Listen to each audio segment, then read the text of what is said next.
What's up, y'all? Welcome to the Kenny Parker Show. We do this every Tuesday and Friday, 8 p.m. Eastern Standard Time. What up, ER crew, the early regulars in the building? I was just drinking this water and I realized I do the same thing every time. I think that comes from my sports background. And I remind myself of Alfred Hitchcock. You remember the old Alfred Hitchcock TV show where he used to come on and go, "Good evening," and he'll be doing something weird, and then he'll start the story. I might be dating myself right now. None of y'all might not be old enough for the Alfred Hitchcock television show that used to come on. So let me move on.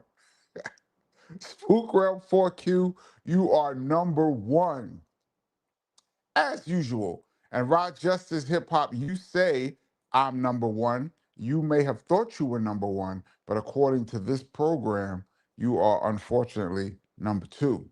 So let's get the PSA out of the way. Rule number one, as usual, for those that's new to the channel, and for those that's still procrastinating, get the book. My brother's name is Kenny. The link is in the description below. It's the true origin story of BDP. I'm not going to go too much into the description.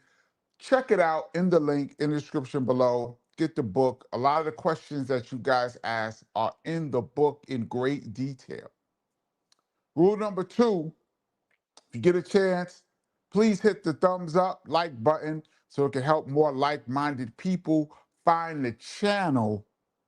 And you know how the algorithm does. It needs interaction. Hopefully Tracy will remind us later on. And rule number three, big up to the mighty massive Rewind crew who's going to check this out later on. Now, let me make this a little bit bigger so I can see. And first, before we get started, I want to give a big up to A1 Record Store, probably at the top of the, probably at the top rankings of the used vinyl stores in the country, probably.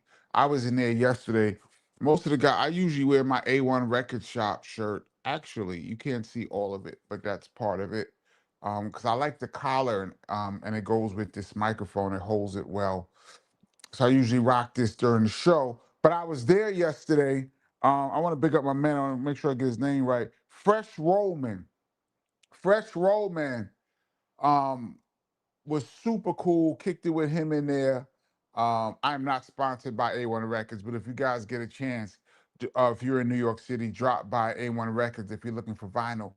And what's crazy was it was packed yesterday with a lot of young people.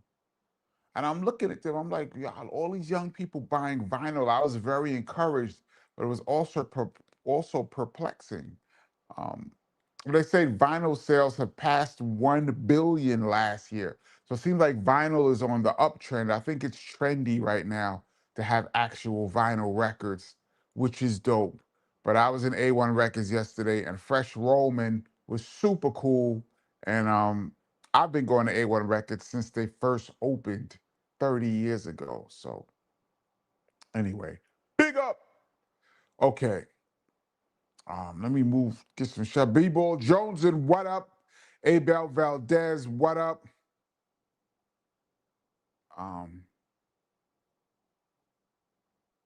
Rock Justice says, today in hip hop history, Cameron released his debut album, Confessions of Fire, on July 21st, 1998. Big up to Cam. I met once, right around the time when that album dropped.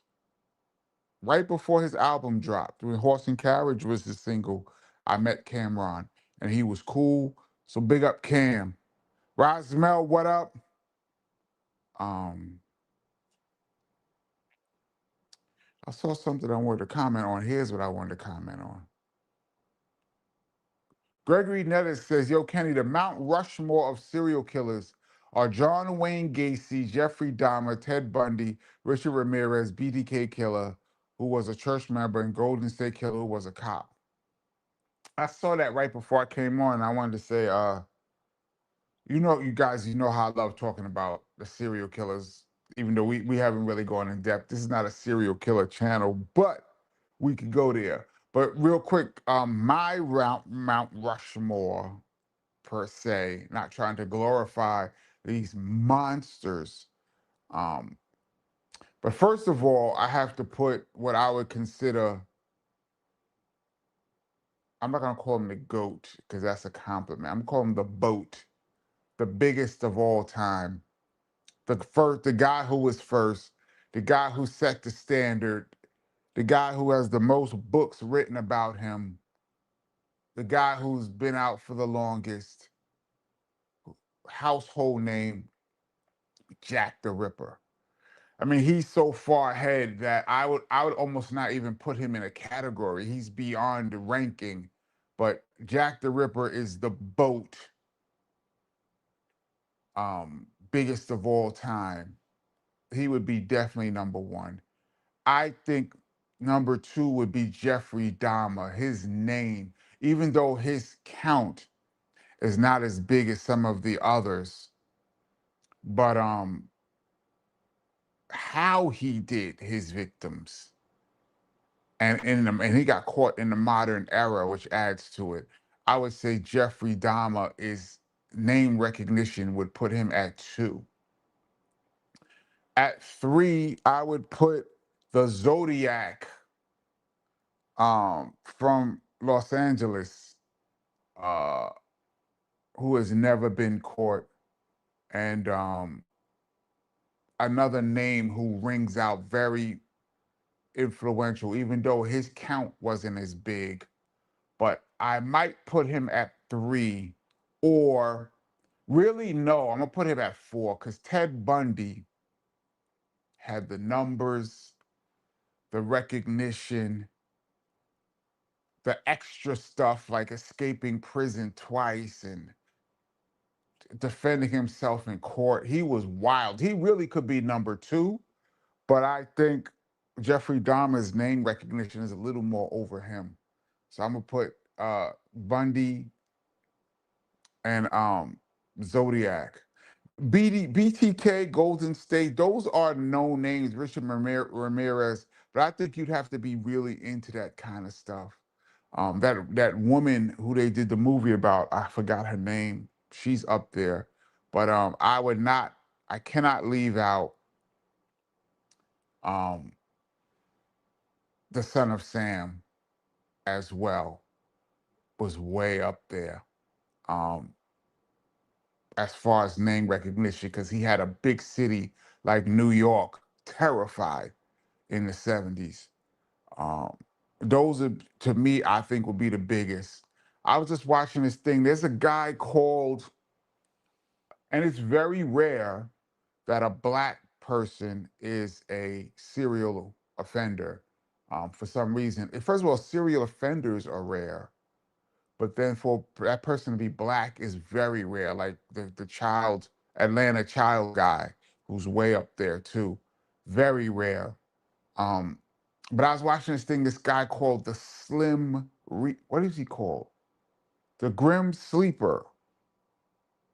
The Grim Sleeper. Turns out this guy got 100 under his belt. Unbelievable.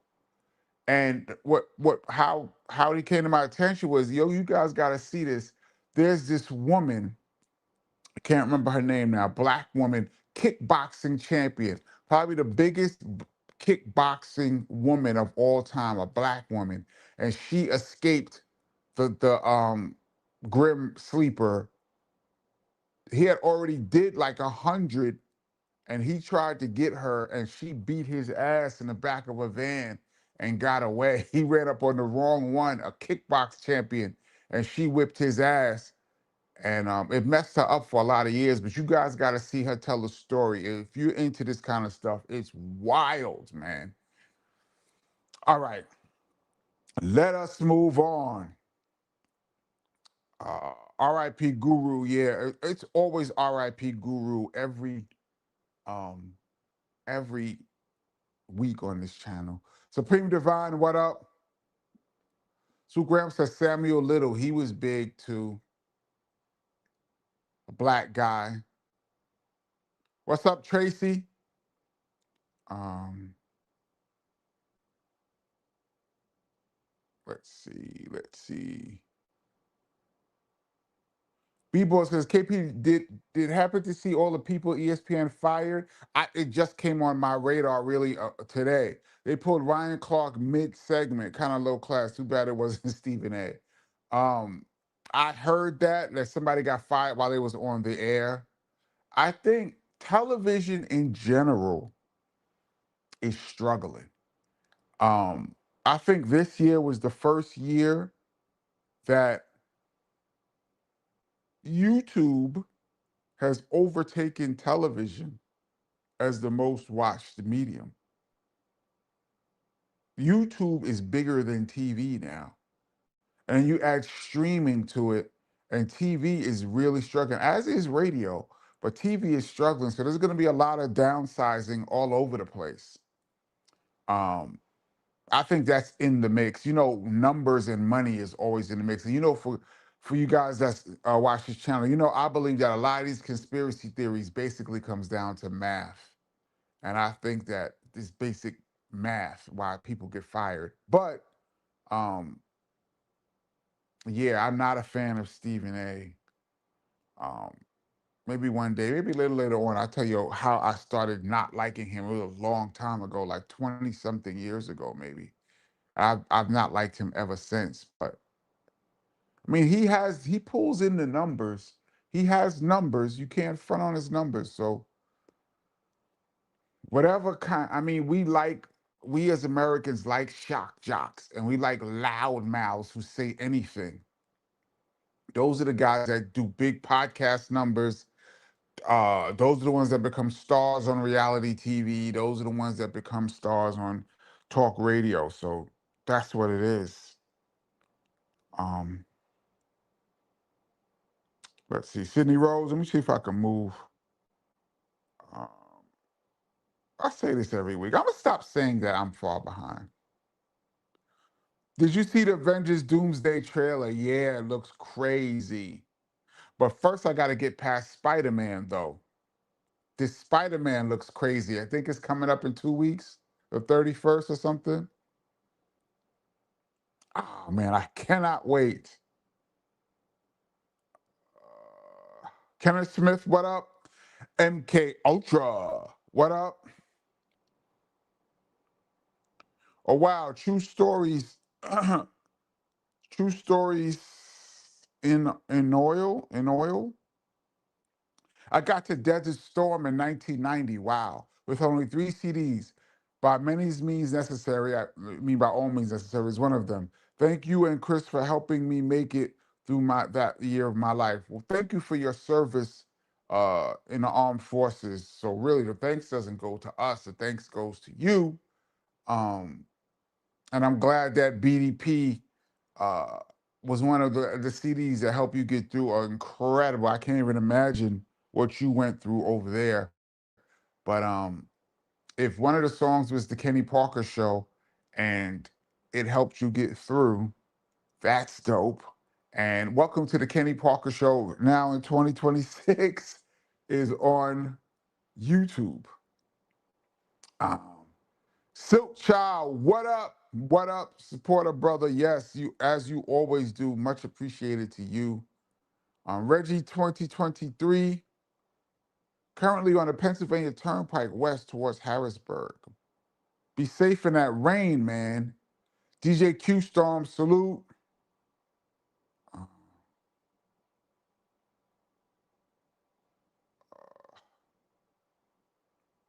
True Story says, you ever in Houston, holla at me. I will do that.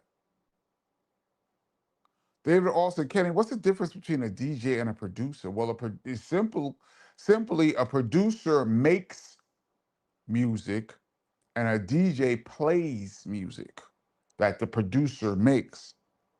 Now, a lot of times I've noticed, and this is my progression, and I notice a lot of the producers in hip hop's progression is you start out as a DJ And then you evolve to start making your own music as you understand more about sampling and how records are made, and you start building your collection.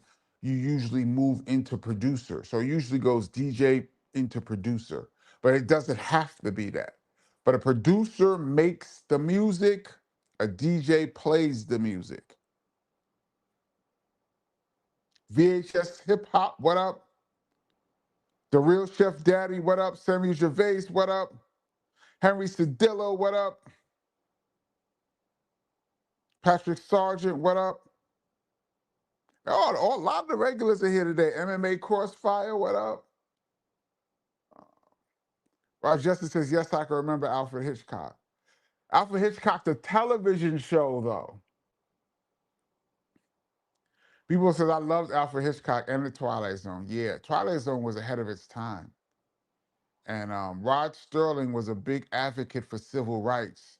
So I have a lot of respect for him. He slipped a lot of his civil rights messages. He slipped them into the Twilight Zone on the low. So I have a lot of respect for that. Daryl Thomas, what up? Um, Derek Mallory, Minneapolis, what up?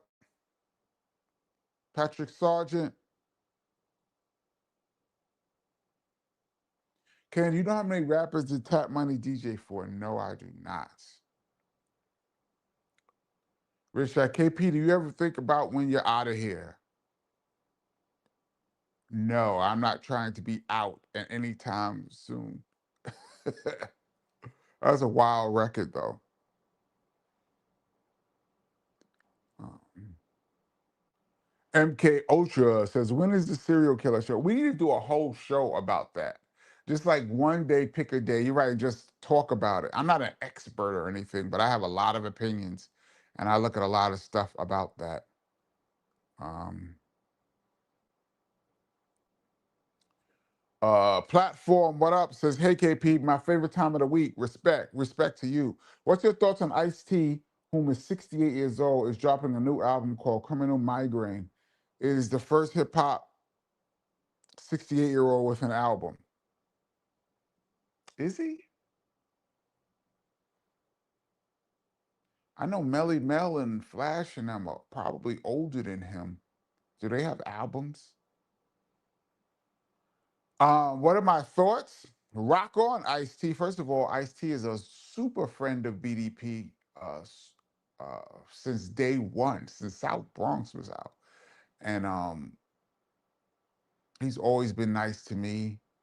Along with DJ, shout out Evil E, shout out Hen G, shout out Africa Islam, his whole crew, the Rhyme Syndicate, shout out Darlene, the first video vixen, I believe. Um, I think if it's dope, it's dope. I don't care how old you are. If Ice-T come with some dope music, I hope it goes triple platinum. I just want dopeness, man. Bars. Imperial J, the MC, what up? Patrick Hall says that was the last good shop. A1 is still open. That's probably one of the last shops in Manhattan. All of the record stores now are in Brooklyn. Williamsburg, Bushwick, got a lot of stores.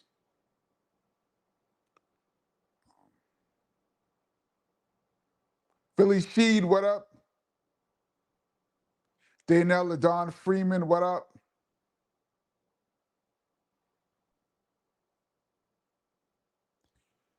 Pimp Barbecue Sauce says Cam said that he is not African. Haha, Jeezy signature laughter. Well, people could claim wherever they want. I would say Cam is not African. If he's born in America, he is of African descent. Can't argue that. But he's an American. I believe he's an American citizen. I don't consider myself African.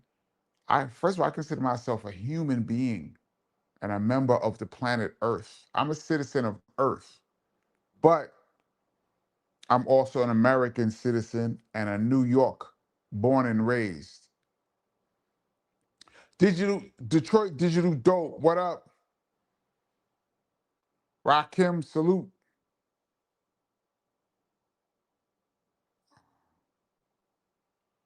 Were you there when Kane told his good friend KRS that he wrote a song "Have a Nice Day" for Shantae and was dissing him? If you weren't there, when did you find out? I was not there. Um, I found out. First of all, nobody knew who Big Daddy Kane was at that time. Kane was not out yet, but industry people knew who he was. Chris and Kane were cool. Actually, all of the Juice Crew and BDP were cool, even Shan. But Chris and Biz was super cool, and but by extension, Kane is Biz's man. Kane always tells the story about how he helped KRS and Miss Melody helped him move into his first apartment, carrying couches and everything. And Kane, I believe, is on the song "Dope Beat" on the Criminal Minded album. The song "Dope Beat," Kane is in the chorus. So he was in the studio with Chris and Scott and all of them. So, they go way back. But even still, Kane's job was to write for the Juice Crew. So he told Chris that Have a Nice Day was coming. And Chris had an ill response. I talk about this uh, all the time. I had a whole conversation with Shantae about it. That was an ill song that Chris made in response, but it never came out. One day, I want to do a whole history of that the Bridge Wars battle. Because I've seen a lot of people talk about it, and they leave out bits and pieces, and it seems incomplete. There's a lot that went on in that whole thing. Maybe I'll do a whole breakdown on that as I understand it. You said, when did I find out? Probably when Have a Nice Day came out. I heard Chris had mentioned this guy Kane wrote the song. You can imagine Kane, nobody knew who Kane was until he did that rhyming with Biz. That was in 87. That was in probably fall of 87 or something like that when Kane finally dropped. Or maybe it was the summertime. I know Raw, then Raw came later, but just rhyming with Biz is how everybody was like, okay, there's a new guy named Kane. Before that, nobody knew who he was. Um, Gergen says Jack the Ripper only killed 3 people. Actually, he killed 5 that they know of, and he was the first and the biggest. So regardless that whether his count was more or less than someone else's, he's still nobody even knew what a serial killer was before him. He's the guy who broke the mold and had the whole country terrified.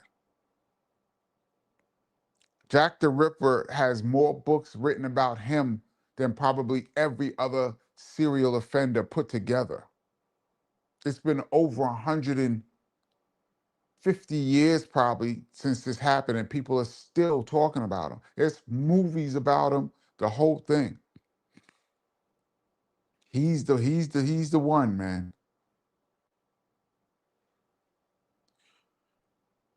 Rochester said, in elementary school, I had a teacher who lived 2 blocks away from John Wayne Gacy. It's crazy.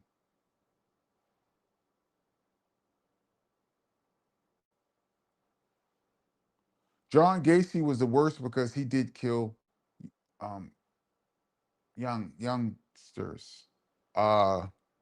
Well, so did a few of them. Ted Bundy, 2, had one. I don't know how young Dama's victims were. Um,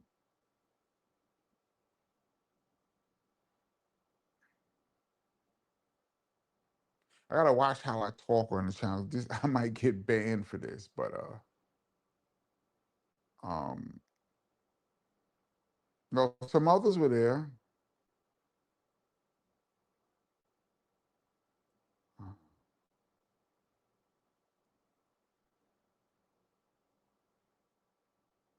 Let's see. Poetic says, "What up? What's up, Kenny? Me and the rest of the Caravans fans are waiting for his new album whenever it comes out. His? Do you mean KRS? Um,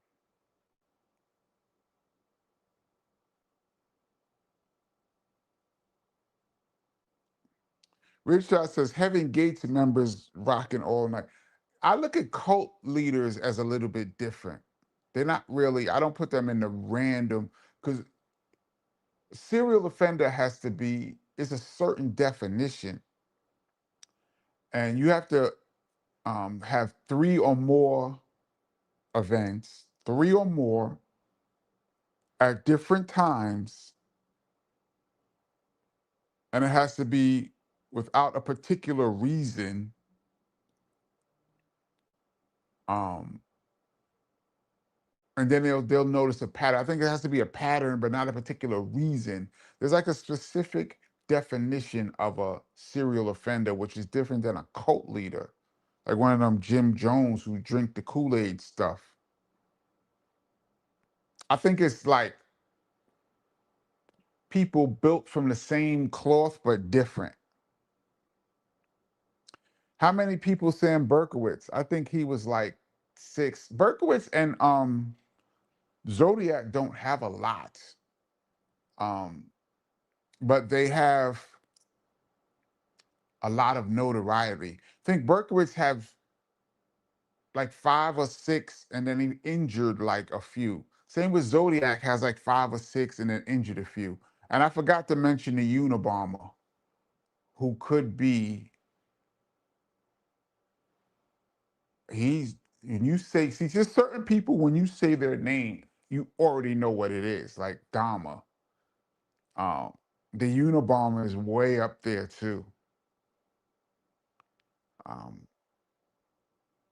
yeah, having a Mount Rushmore is like a four. It would be very tough.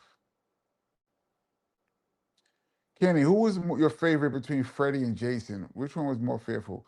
I'm scared of Jason. Freddie was dope, but then it got stupid. Freddie was supernatural. He was to the point where he's not real. So you could just, and they just started making him have more and more powers and more invincibility. They did the same with Jason, but those first three or four Jasons was crazy because uh, he really could have been real. Freddie was just, I liked Friday, not was it not Friday the 13th? Halloween was dope too. Nightmare on Elm Street, I like the first two or three, I think. Then it got just ridiculous, as they all do. Because Michael Myers is scary too.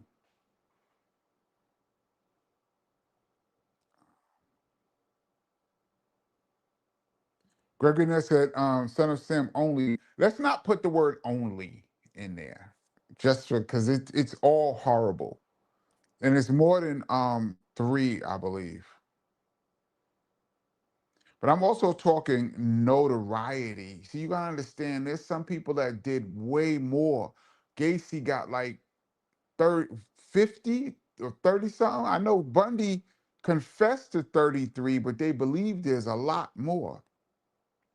And that black dude, I just mentioned his name, he got like near 100. A couple of them got black dudes got near 100, but they're not household names. Kenny, did Son of Sam terrify blacks in New York?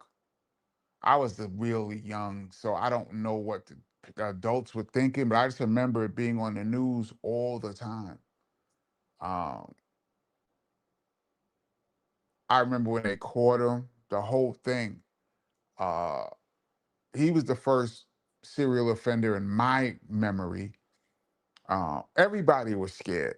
I mean, he was first of all, I don't think he acted alone either, but him, they um had a certain look they were going after, but they were just blasting on couples and cars. He had a similar MO to the Zodiac, just walking up on couples. I think the Zodiac broke in people's houses too. The Beltway snipers was wild. That was wild. Them too. That was scary. I remember DC was on lock. That was like 20 years ago. Um, that they are honorable mentions as far as notoriety. But then if you say their names right now, most people might not remember. They like came and went. There's movies about them. These others I mentioned stand the test of time, but they were scary. Patrick Sargent said Reverend Ike. I don't remember him as a serial offender. Shook Child says boat. You better hurry up and copyright that. Yeah, maybe I should. It could be best of all time, biggest of all time, baddest of all time. The boat. Yeah, I should hurry up and do something with that. Um, let's see. Am I far behind? Already super far behind. There's no way. Jack the Ripper might have had bad numbers, but he's like the godfather of cereal. Plus, he has the dopest song named in his honor. Yeah, he is the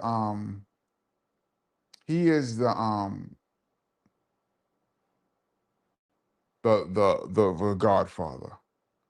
The Grim Sleeper was Lonnie David Franklin Jr. Yeah, thank you. You gotta see the story about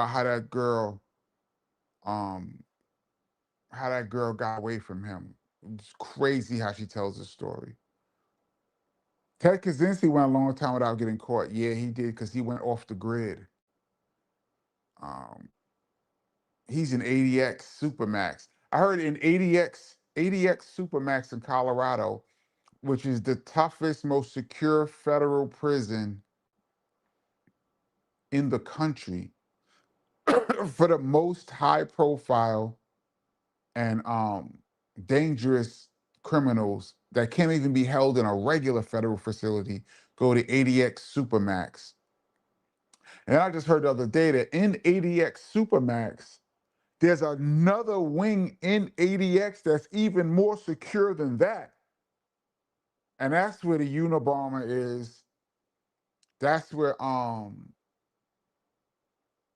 remember the first World Trade Center event? The one from 93? What's his name? Yusef something. He's there. I think El Chapo is there. Imagine being in the most secure place in the world, and then there's a smaller one. Secure. They said only the warden and like one or two guards, the captain and something else, the only people that's allowed to see you in there. Swoop Graham says Luis Alfredo Garofito, aka the Beast, is the worst ever in history. I'm not familiar with his name. I'd have to look him up.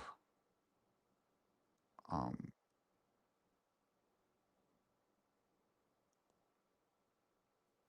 Patrick Y, what up? Says Rex Hurman, the Long Island guy. This is just happened. Yeah, it's the latest, but definitely not the last of the serial. And they're saying the serial offenders is on the decline. And there's a guy, he has a channel called Breakfast Cereal. It's dope. He breaks down this whole thing. He has a story about all of these guys called Breakfast Cereal. It's really good. And he has this whole thing about where did all the cereal guys go? Because the trend is going downward. And some people feel like they were replaced by the uh the shooters, like the Columbine type guys.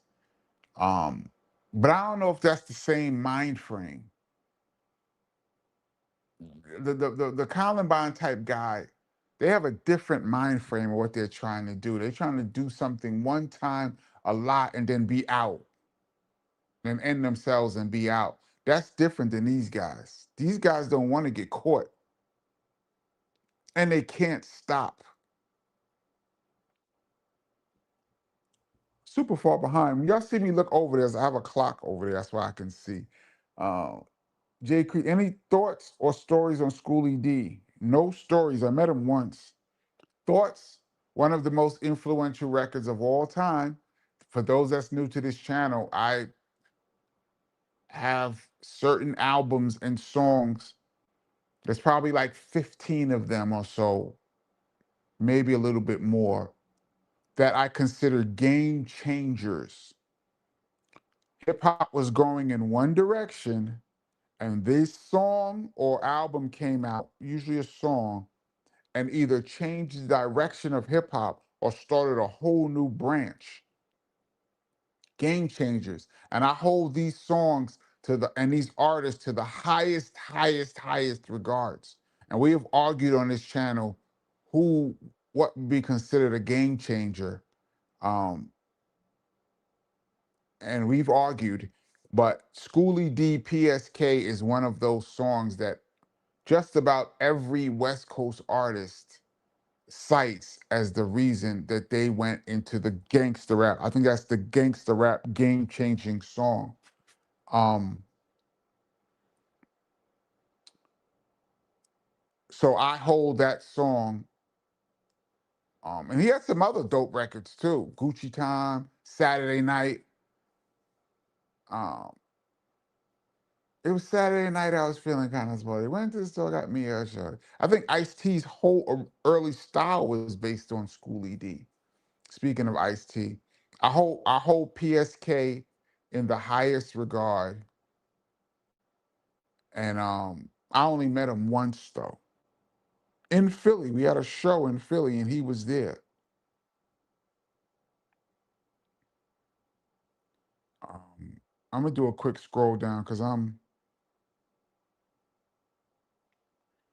what's this? Seven Jersey KP. What's your opinion on Steely and Clevey suing reggaeton genre for copyright infringement? A federal judge recently said the case can proceed after Bad Bunny's attempt to dismiss it. I did not know this. They're saying that all of reggaeton is based on the Shabba ranks. Big up Shabba, my favorite reggae artist of all time. Well, no, my favorite dancehall reggae. Bob Marley cannot be in any conversation, any category. Um, the song Dembo, Dembo, Dembo, Dembo is reggaeton's whole pattern is built off of Dembo. And I'm surprised that after all these years, because they started that in like, what is it, '03? When they like Gasolina and all them records was out? Like '03, '02, when reggaeton exploded, that first explosion. Um, and it finally, I don't know, it finally took them what, 20 something years to figure out that they were stealing their drum sounds and pattern. If they win, what number could you possibly put on it? Because then it's like every label, every reggaeton song, how much did it generate? Probably reggaeton probably has generated, let's go a billion per year. How do you even pay them? Over 20 years? What's the number? I saw a breakdown where somebody said that Afro beats originated from a BDP song. The pattern, what is the song? Is it Part-Time Sucker? No, it's not Part-Time Sucker. It's another song. Oh man, I just thought about it and it escapes me. A song from the 80s that BDP did. Somebody saying that reggaeton originated from this song. Not sure though. I listened, I was like, I don't really hear it, but I saw somebody do a breakdown. Um, Hype Style, what up? Let me move down a little bit, move down a little bit.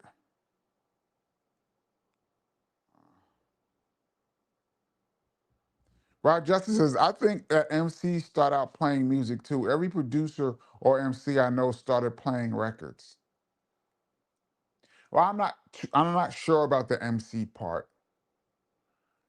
It's possible, but I think for DJ producer link is absolutely connected, more so than anything. But I can see that. Um, let's see. B-Boy says, how about another Sunday brunch serial killer episode? That would be dope if you guys want to do it. William Newberger, what up? Says, Kenny, I read your book and loved it. Thank you so much for purchasing the book. Um, Thank you for such an honest and stark reality of what life was for you and your brother. Thank you again. Thank you for reading it. I'm glad you enjoyed it. For those that don't have the book, the link is in the description below. And William, we've done 2 book chats on this channel. I posted them. So go back a little bit. I think it was last month. One was last month and one was the month before, where we talked about the making of the book and stuff that I left out, and people had questions. So you can get a little bit more insight on the book now that you've read it. Go please check that out. Thank you. Rich Shot says we need a cryptid stream. I'm down for all. I'm down for all kind of conspiracy theory stuff. I'll be looking at all that stuff. Bobby says any Rakim, I think me Rakim, or tunnel stories. I was in a tunnel. For those that's new to this channel, don't know, I talk about this all the time. I was a serial club hanger.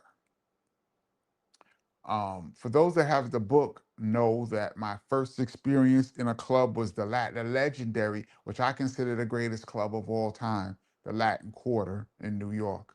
Was my first experience was going there, and I got hooked. That was in '86. I became a club addict. I was addicted to going out. There's times when I would go out 4 to 5 times a week out of 7 days. And the only time I wasn't out was because I didn't know what was going on a particular night. If I did, I would have went. Or if we had shows, if we didn't have a show or we was in the studio, I was in the club.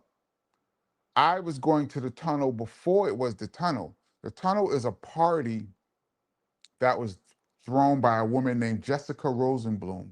She is a legend in hip hop club promoting. She doesn't get talked about enough in New York City. Shout out to Stressica, Stress Entertainment. I haven't seen her in years. She's the one that she used to manage Funkmaster Flex, and she's the one that put him on to all the parties, which got him so big. And then she got him to show at Hot 97, and the rest is history. But she used to throw all the parties starting in 1990, and I used to go to all of her parties, and she would move them from place to place. Her parties were so popular that she wouldn't even have flyers or anything. It would just be word of mouth. Like people in the know would know where the parties are, and they would tell other people, and then you would find out. Then after a while, a party would get so big, and then she would just move it to another spot. So the Supper Club was one of her spots. The Supper Club, for those that's from New York, Supper Club was off the hook. Everybody was there.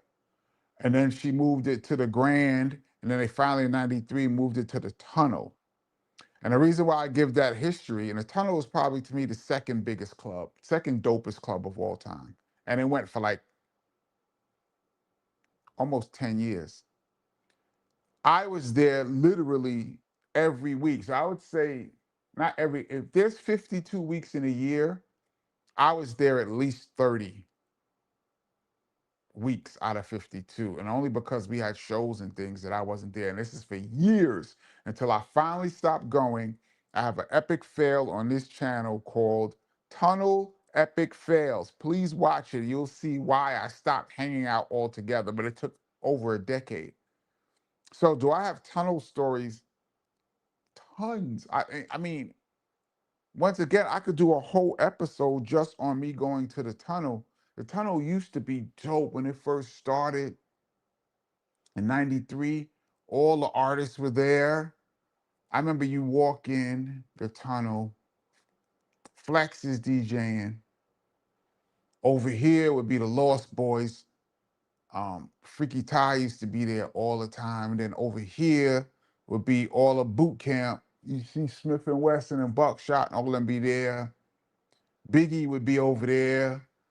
I seen Biggie perform there, and I seen him chilling. And when Dreams was out, Dreams of her getting an R&B bitch, that was big in the club.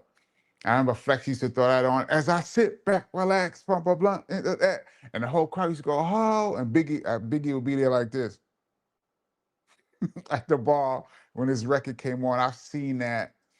He'd be there. Who else? ODB used to be there all the time. He'd be there with his Brooklyn Zoo. So there'd be just pockets of certain rappers that were always there. The dudes from Jersey, Double X Posse, I'm not gonna be able to do it. They were always there. Um, Shout out to Big Cap, Cypher Sounds, they would DJ with Flex. And I've seen everybody perform there. And there's times you chilling and Little Kim will walk past. I've seen Hove perform there. I was chilling one time and Mace was just there chilling. Like all of them, everybody was in there chilling. I seen Nas and Hate Me Now. You Can Hate Me Now, that record. He did that record. They had to rewind it like 3 times. And when a record was big in the tunnel, keep in mind the tunnel was 2,000. It was 2,000 people inside the tunnel. And then there was probably another 1,000 people outside that couldn't get in. And the line was all the way down the block. And security was gigantic. And there was a bunch of them. And I heard that they started charging people, like, all of like drug guys would come and they wanted to skip the line. It was like $20 to get in. And like the first 500 ladies were free. But by 11 o'clock, that was done.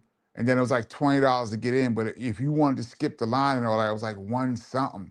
But all the drug guys would just pay the one something and slide in. Of course, BDP, we performed there too. They showed me a lot of love at the door, so I was able to come in with no problems and skip the line, which is dope. I remember there was times I would come to the tunnel, sometimes with my friends, sometimes by myself. I would come to the tunnel, and I remember a couple of times I was walking to the tunnel and I see people, they're like, yo, Kenny Parker, what's up? I don't even know these people. I remember one time this guy's like, yo, we drove all the way from Philly. We thought we could get in. I think it was Philly. And they said, no, they're not letting nobody else in. Could you help us? And I didn't even know these dudes. I'm like, yo, come on, let's see what happens. And me and like a couple guys got to the front door, and of course they let me in. They're like, Kenny, who you with? I was like, these guys right here. And it's like, okay, gave us all passes, and we slid in. I remember we came in, them guys was jumping up and down. It was like, yo, we in the tunnel. It was like, thank you. Do you need something to drink? Anything you want. Thank you, thank you. And I was just like, I don't need anything. I'm just good. Have a good time. I've done that a few times. Even with known rappers, there's rappers that are DJs that couldn't get in clubs, and I always had ends, thank goodness, and I helped them get in. Um, I remember that. But anyway, the tunnel used to be dope in the beginning. 93, 94, 95, 96, 96. It started to get a little rough. By like 97, 98, it was hardly no more artists there, and it was just all thugged out. Then they started making you take your sneakers off and your Timbs off when you come in the door. And if they yelling at you when you come in, if we catch you with weed, we throwing you out. If we catch you with a razor, we fucking you up and we throwing you out. And that's how they talking to you as you come in. I'm like, damn, am I coming to Rikers Island or am I coming to a club? But it was so thugged out at that point that you needed all the security. There was all these fights. And it just got whack towards the later years, but the early years was dope. So I can go on and on about the tunnel, but I'm gonna stop there. Any Rakim stories? I've been around the guard. First of all, we've done a bunch of shows with Rakim, and I've been around him in his presence. He's always been nice to me. Of course, BDP, KRS, and Rakim were really good friends, and Eric B and Scott were really, really good friends. Um, I got a funny Rakim story that I started about. I'm gonna tell it. I have a new series that I'm starting called Epic Wins. No, it's called For the Win.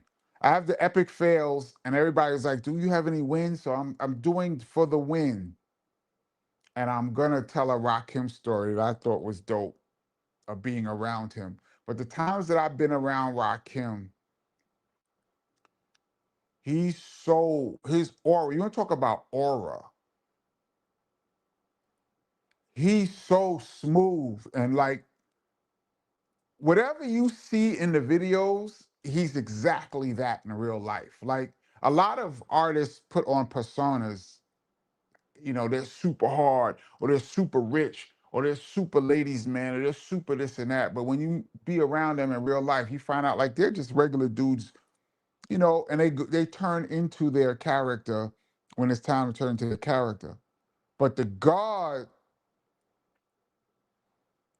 his demeanor is so smooth, and his aura, like when he walk, I've seen him walk down the block and dudes are just literally like worshiping him, and it's like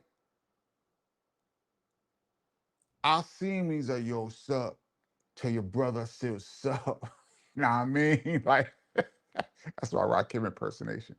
uh and it's just so cool. He's always been nice to me. If you go on my Instagram page, I have a picture from years ago, the last time I really saw Ra. This is the last time I saw Rod. We took pictures, and they say he don't really. Back then, he didn't take a lot of pictures. But when I saw him, he was like, "Yo, let's take this flick," and and we took the flick. He's like, "Yo, make sure I get a copy of that flick." Y'all better like my Rakim impersonation, by the way. But I say all that to say, as far as aura goes, he is the most awe-inspiring rapper I've ever been around. And it's not because he's fronting, it's just because just the way he moves and talks, he's the coolest dude in the room. You know what I mean? It's like being around Fonzie or some shit. Like I believe Rakim could hit the damn soda thing and the soda will come out. He's just that. And when I tell this story that I'm gonna tell For the Win, you guys will see what I mean about him being super cool. But I've never been in the studio or nothing like that with him, but I've been around him at shows. We performed with him, and I've seen him outside, and just a cool guy, super cool guy. Nobody's smiling though. Like he don't be like you get the impression that you don't play with him like that. I don't know if I describe it right. Some dudes and they come around like they cool, but like he ain't no joke. Like you don't be playing with him. Like if you around Biz, you know that jokes are coming, everybody's talking. Biz's personality is let's all be friends and let's all laugh and have a good time. You don't even have to know Biz. If you're in his presence for 5 minutes, it's just gonna be fun because that's how he was. To me, being around Rakim, you know that don't play with him like that. I don't know if you guys are following what I'm saying. His aura is like I ain't no joke. I used to let the mic smoke. Um, so yeah, this has been very long-winded, but I'm gonna tell a Rakim story, which I think is funny, and I hope people don't take it the wrong way. I hope they don't even take this what I'm saying the wrong way, because people are very um, defensive when it comes to Rakim, and I'm saying that I think forget his being right at the top of the greatest lyricists to ever touch it. but just forget his lyrics. Just him is something different. All right. Um, let's see. I'm gonna do a Benny Doyle scroll down because I'm super far behind. Rock and Soul still operates. Yep. Shout out to my man Money Mike, who works and who runs the back part where all the records are. I was in Rock and Soul a few months ago too. Um, I'm gonna do a Benny Doyle scroll down. So I just skipped like 60 comments. I'm so far behind that.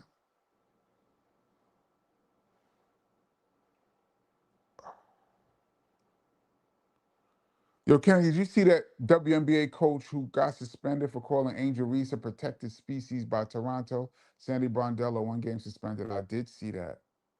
And she apologized. I don't think she meant anything by this. And maybe I'm looking at it wrong, but knowing her history, what happened was Angel Reese elbowed one of her players in the either the ribs or the stomach in a play, and the player went down and was down. They had to help this player off the court. Like Angel messed this girl up, and they called the foul on the girl.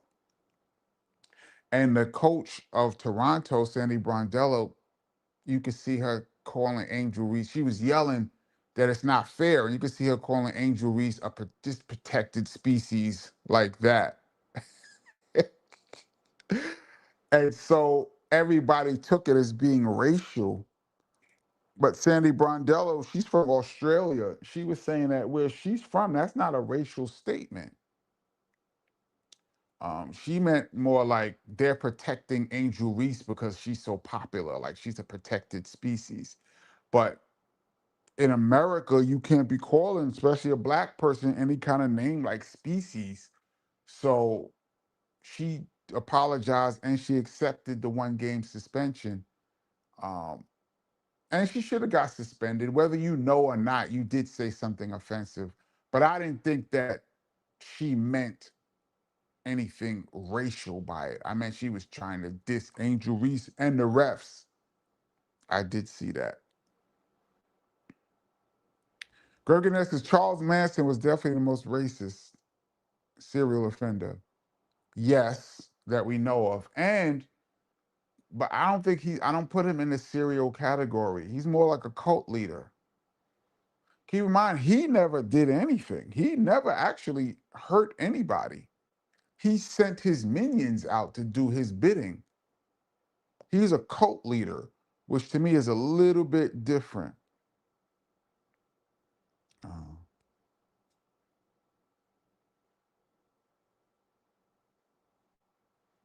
let's see. Yeah, Spook Realm says Charles Manson wasn't a serial offender. Um, Dembo is Dominican. I don't know what that is, but I know the song is from Shaba that they're talking about.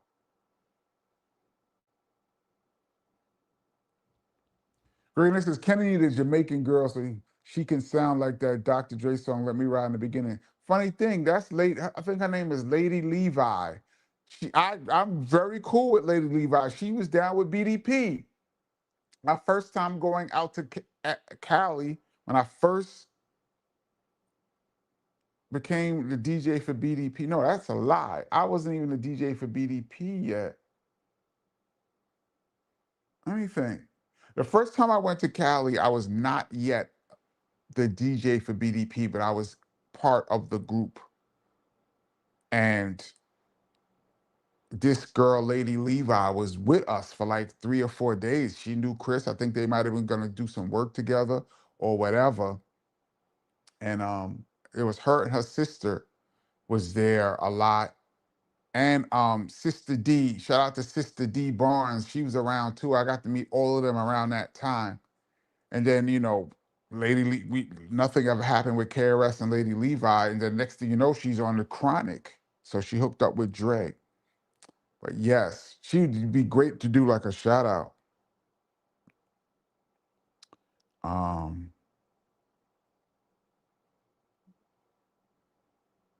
Still super far behind. What is your favorite KRS-One verse? I'd have to think about that. There's so many. There's so many. I would have to think about that. My favorite KRS songs are "The Bridge Is Over" is number one. For those that have the book, know why. I'm still number one. It's one of my favorite records ever. He did.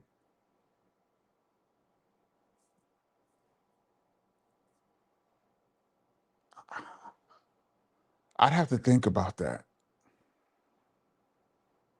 I know there's times in the past where he has rhymes that I said back to him, and like I'll diss him, be dissing him, and I'll say something that he said back to him. It'd be so funny. Um, yeah, what's your favorite BDP record? The Bridge Is Over for sure. I thought his career was over after South Bronx. I thought he was like gonna have one song, and that'd be it. Uh, I had no idea that he was gonna be. Oh shoot. Thank you, CMC. Thank you so much for your contribution to the channel. I haven't even seen any of the chats, super chats either. Finally, I seen an interview with DJ Tap Money. He was talking about how KRS did a remix for Sirius and how he used the ragtime sample. Tat says KRS is hip hop and how hyped he was doing a remix in front of him. So Tap Money was the one scratching in the ragtime thing. So some of them scratches sounded like KRS-One did those scratches, but um, that's dope because I was not there. Let me see if I got all of it. Well, we have a bunch of super chats I have not seen. Okay, y'all, let me jump in on these super chats real quick. Sorry, y'all, I did not see this. Icon Poet, thank you so much. My son and his wife had their daughter 2 days ago. Wow. Can you give a shout out to Clover? Super duper duper shout out to Clover from the Kenny Parker Show. Is Clover your granddaughter?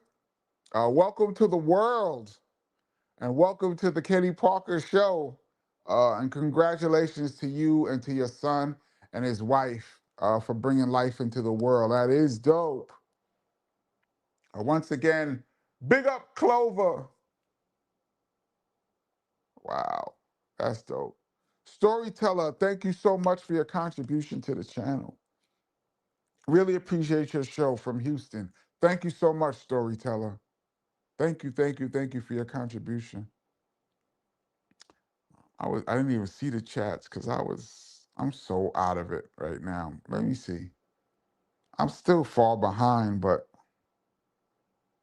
let me make this a little bigger. Ronnie says, I can hear that part-time sucker, but that rhythm beat pattern is centuries old.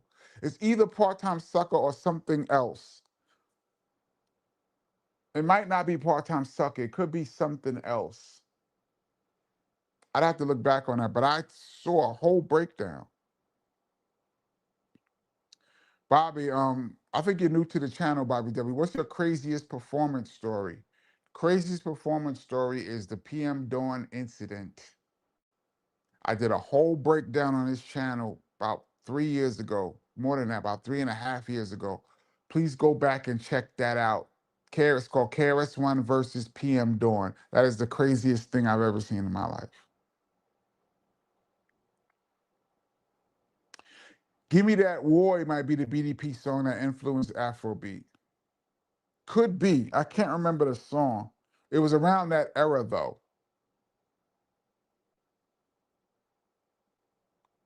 Um, let's see.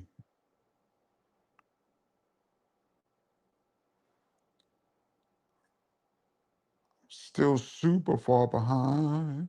Sweet Goldilocks, what's up? Just seeing you in the building. Any ODB stories? Well, I tell a really good one. I got an epic fails Bobby W, you must be new to the channel, which is dope. Welcome. I got a series called Epic Fails on this channel. One of them is called Epic Fails Wu-Tang. Check that out. I got a good ODB story on there. ODB used to be in the tunnel all the time. DMX did his video in the tunnel. I was there. I think I've told this story before. I almost got crushed to death. Um, right before DMX was about to perform, I was up close to the stage and we're looking at the stage. Little did we know that Onyx performed. And I'm looking at the stage, it's packed. I'm looking this way, straight ahead. And from a side door, like 40 dudes came running in and they was going, Onyx, Onyx. And they just knocked over a bunch of people and knocked me over. I fell to my knees in a party. I was about to go down. And shout out to my good homegirl. Her name is Dana, Dana Butler. What up, Dana?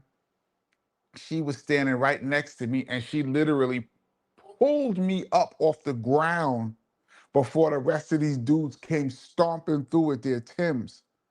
And they ran past us, knocked us over, and knocked me over, a few people over, but me, and went on the stage. And they performed. And then DMX performed like 5 times that song, Get At Me, Dog. I was there. I probably in that video in the crowd. Yep.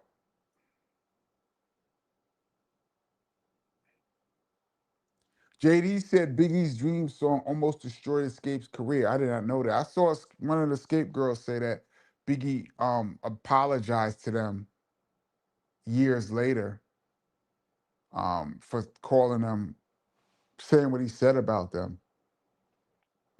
I always wondered, like, if any of the like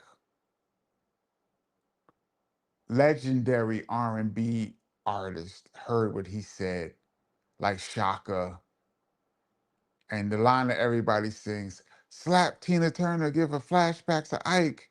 I wonder if Tina Turner actually heard that line. That was a wild record, man. I have a story about that too. On this channel, um, I have a story about Big. I have 2 Biggie stories on this channel. One is KRS-One versus the Notorious B.I.G. I go into detail about a beef that we had with Big.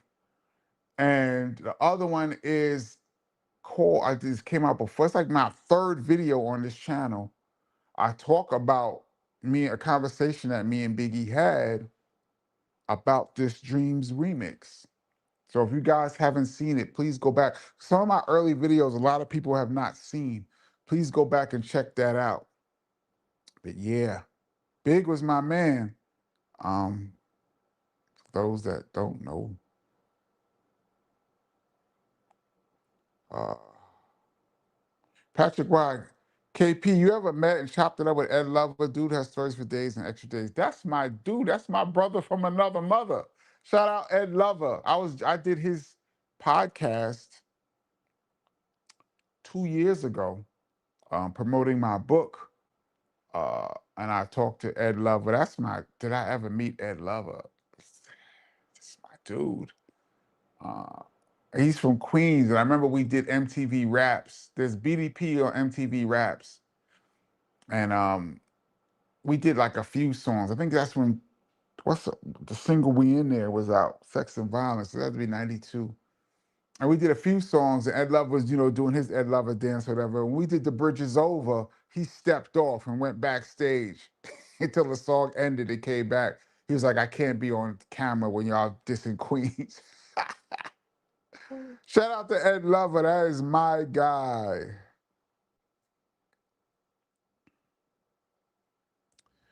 B-Boy says, KP, these helping a rapper get into trouble has to go into the new Epic Wins or whatever you call it. Yeah. I got some funny stories, man. I'm gonna bring them out. Joey Joe says thugged out clubs was the worst place to be because you know the party. Yeah, I've been in some real thugged out parties. And matter of fact, um, I look back, I be watching some of these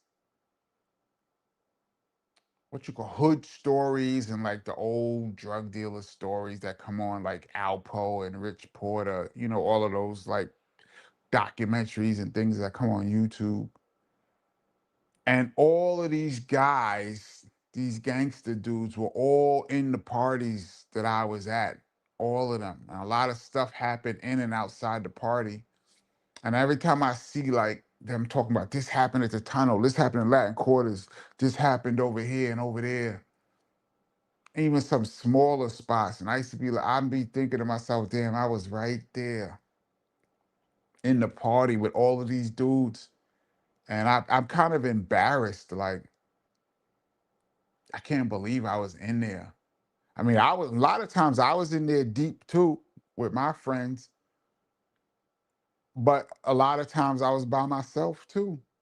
And my brother used to tell me all the time, you hang out too much, you hang out too much. And I used to be like, yeah, yeah, yeah, Chris. But I was addicted.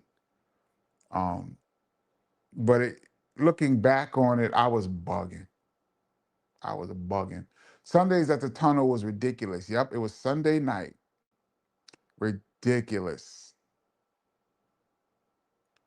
KP, helping a rapper get into the tunnel sounds like an epic win or whatever you call it. Yeah, I mean, it wasn't just the tunnel, it was other spots that, like the tunnel, I helped random people get in. Like at least 2 or 3 times I was coming to the tunnel and I ran into somebody I didn't even know and brought them in with me at the tunnel, other spots. And I'm just like, yo, I'm so fortunate to be able to get into clubs for free. Spread the love, man. Especially when these clubs are packed. It's not like they're gonna lose any money. They're gonna lose, a couple dollars that the patron's gonna spend at the door. But I just wanted to show the love. Um, but there's other clubs, other rappers. I don't know if I want to say their names, but there's rappers who I've come to the spot and they was not letting them in. But I knew. See, the thing too is that there's a few secrets to getting into a club. One, of course, is that if you're an industry person, that if you're a rapper or in a rap group, they want you to be in the club because it makes it look dope. And being a member of BDP, like we scanned a bunch of errors. So that was good. They showed me a lot of love. Then you get to know the promoters. So when they have other events, you're good. Like once you know this promoter is throwing a party, you cool with them, so you good. Trick number two is don't come with a bunch of people. Dudes be coming 20 and 30 deep and then get mad when they don't get in.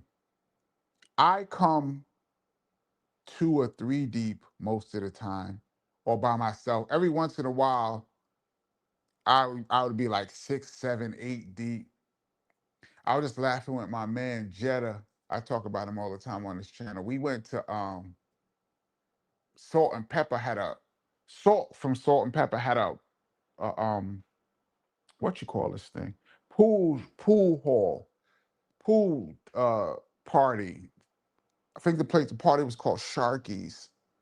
And I remember going there, it's like 8 deep, and they let us all in.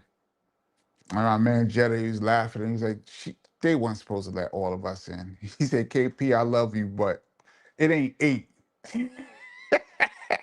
It ain't Kenny Parker plus 8.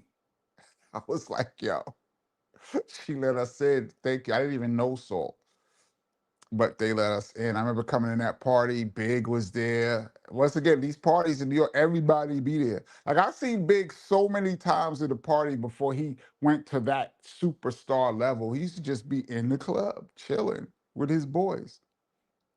I seen Big and Pop together chilling. Um, anyway, I say I like to say, rule number two, don't come with a lot of people. Rule number three, get there early. You know, when you come to a club, normally the doors open, say 11 o'clock, right? They have a guest list. Everybody's in a good mood. There's not that many people at the line. The bouncers are in a good mood. Promoters in a good mood. Everything's great. I like to get there around then, 11:30 when they first opening. Um, I remember my man Daryl used to get mad at me. Why we gotta go to the club so early? We damn near lifting up the gate. Why we gotta go so early? And I used to be like, you don't understand the psychology of these people. Because by the time 12, 12:30 come when it's packed at the door, now security is irritable. They rip up the guest list. There's no more guest list. No list. Back up. Everybody back up. They're not letting people in. They're irritable. Or somebody will come through. Like I've been at parties waiting to get in, and somebody like Puffy will come with the whole bad boy and take all of the passes, and he go in, and now there's no passes. Puffy took all of them. I've seen this with my own two eyes. And so now I'm like, well, you got to get there before somebody like Puff come and take all the passes. And so get there early. Don't have too many people with you, and be respectable. When somebody hands you a pass or security opens the rope, I always say thank you, appreciate it, thank you so much, and they let me through. And so I built a rapport. So because of that, and being in a rap group, I had carte blanche to every party, and I took full advantage. But yeah, there's a method to the madness. Um, Oreo, thank you so much for your contribution to the channel. What up, KP? My wife and daughter are at the Lauryn Hill concert tonight in Bridgeport, Connecticut. Big up, Miss Hill. That's the family. They had to put their phones away and had to be okay with being filmed. Hopefully, she'll do an unplugged album. Yeah, that's the new thing now. Putting your phones away. I think Dave Chappelle kind of pioneered that. But because people will just film the whole concert and put it on YouTube. And then that means a bunch of people who might have wanted to see you real bad and either couldn't go or were saving their money. Now they don't have to go because the whole show's on YouTube. That and or your whole show gets filmed, and so now everybody knows what's going to happen next, and it takes away from the element of surprise. So I agree with putting your phones away. Plus, people need to get into the concert. You're in the concert, get into the, there's a back and forth between the artist and the audience and the audience and the artist, and it gets lost when you're holding your phone up. So I agree with that. Um, but she's saying put your phones away so you don't film her, but you got to be okay with her filming you. That's kind of wild. But yeah, that's the new thing. Shout out to Lauryn Hill. We go way back. All of the Fugees are super cool with me. Um, let's see.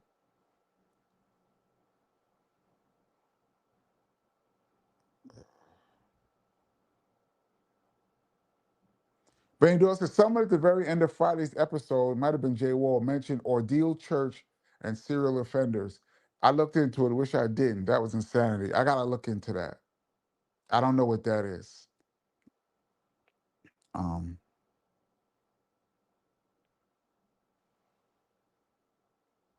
any Willie D stories we haven't heard?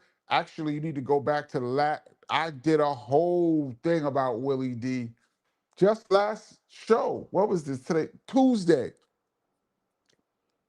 No, today's Tuesday. Friday. Go back to the last Friday's episode. You hear all about my man Will. Rest in peace. Um, Patrick Rakim had Don Cornelius shook the first time he was on social. And I did see that. I did see that. Don asked him why he doesn't smile, and Rakim said, "I ain't no joke."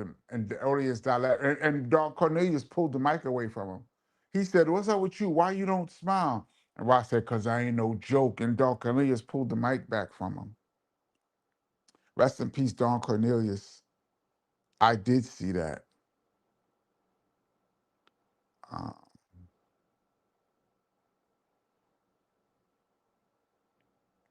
what's the craziest Biz Markie story? Once again, I have a whole check out on this channel, KRS-One versus, what is it called? BDP versus Biz. On this channel, I tell some crazy Biz stories on there. I have a bunch of, I mean, me and Biz were very, very close. Derek Frank, what up, Kenny? Ever done shows with King's Son or any stories? Always thought he was dope.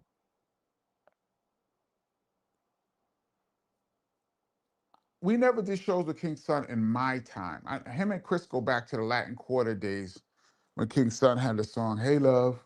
So he might have performed with BDP in the 80s. In the 90s, we never did any shows with them, but there's a rumor, I think King's Son kind of confirmed it, of a little KRS-One King's Son incident, which is true. I've never touched on it on this channel. Um, King's Son, first of all, King's Son is the homie. I saw him like 2 years ago. We're all fam, but there was a little incident back in '92, and it all worked out well. I was there, but I was not I was not in that vicinity when it happened. I was like a little ways away, but I heard about everything that happened.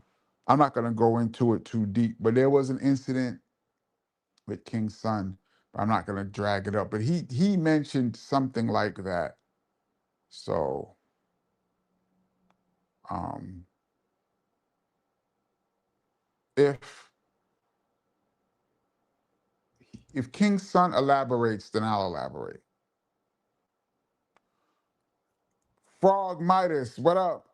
Any positive PM Dawn stories?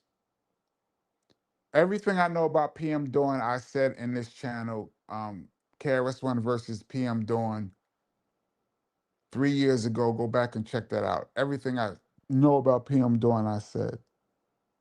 Um, didn't see him that many times. Um, East Style says, Kenny, what's up? What do you think about CD sales reemerging? Confused. How many people still have a CD player? Um, I think the concept of actually owning something in your hand is emerging. And I think that's why vinyl sales are going through the roof, CD sales. I don't even know if people actually want to even play it as much as to own it. People are tired of streaming and subscription everything, which is dope. But I'm confused because I don't even know if people have a CD player. Interesting. Rod Justice, I wonder how long before the WNBA gets tired of Angel Reese. I don't think they get tired of Angel Reese. She hasn't done anything to make you tired. She's not like Draymond. I wonder when the NBA is going to get tired of Draymond Green is what I think. Angel Reese, this is her third year in the WNBA. She is arguably the second most popular player in the league. And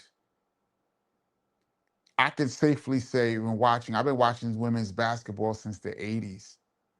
She is the greatest rebounder of all time already. She's only in her third season. I've never seen anyone that could rebound like her at the women's level. And for that alone, she's very valuable. So I don't see them getting tired of her. But she does say a lot of ill stuff. Um, Damn, I'm so far behind. Gregory Ness says, it sounds racist, Kenny, but I guess species sounds racist. I guess it's how you look at it. because they say endangered species gets protected differently because they're an endangered species. You don't want anything to happen to them. And I think she was inferring that they're treating Angel Reese like a protected species, like, she could do no wrong, when really she was the one that elbowed my player. I think that's where she was coming from. But once she used the word species in America, not good. Any Run DMC stories? There's one in my book. The link is in the description below. There's a couple in my book. The link is in the description below, and I'm gonna save one for the Win series. Verse Pro says, "Oh my God, species is racist now." Yeah, I didn't see it like that. But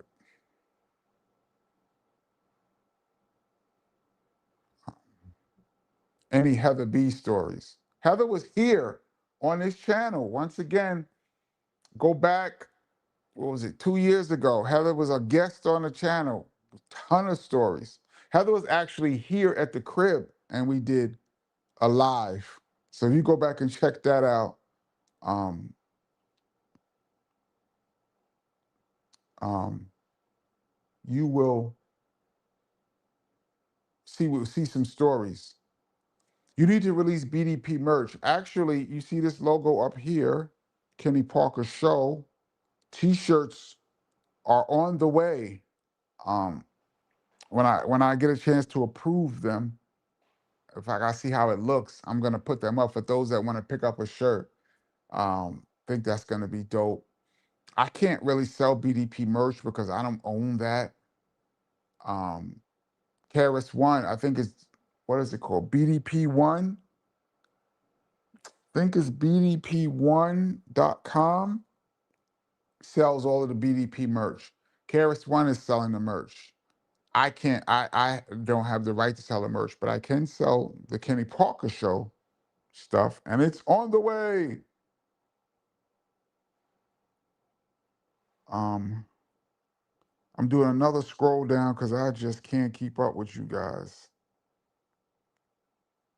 I just jumped 50 comments.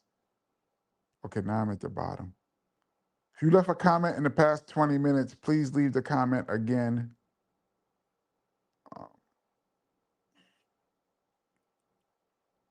Kenneth Smith says, yes, I agree. Physical copies, I never moved away from it, but a lot of people have. They forced you to. But a lot of people, the pushback is coming. Sharon Shabazz, Angel Reese, what has she done? Well, team success, she hasn't done anything yet. She hasn't had a team good enough to make the playoffs yet. But this is her third season. But in these 3 seasons, she has led the league in rebounding and broke the records, not just led the league in rebounding, but got the most rebounds ever 3 years in a row. And she's a 3-time All-Star. That's a big-time player. If she was an NBA player, she'd be getting a max contract. If you think of an NBA player who leads the league in rebounds and probably the most ever, now just think of an NBA player who gets the most rebounds ever. That's a max player. But now she hasn't been in the playoffs yet. But her team is really good this year, so we're gonna see.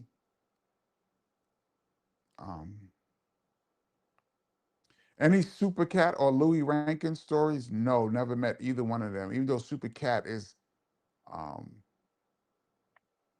one of my all-time favorites.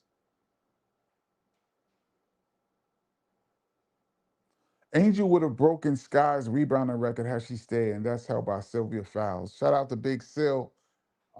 Yeah, but Angel's breaking the WNBA records. Most double-doubles. She's probably going to catch that in a minute.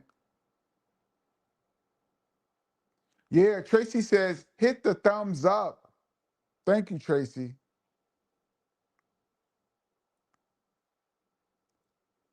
Did you ever go to basketball games with Cool Keith? No. Shout out to Cool Keith, though.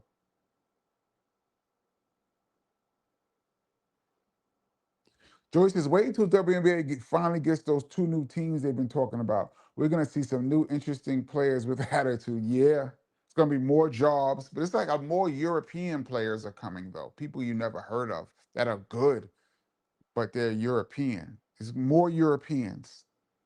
And they just added two new teams. They had a new team last year, a new team this year, and two more teams coming in the next 2 years. So expansion is doing well for the WNBA. I'm happy about that.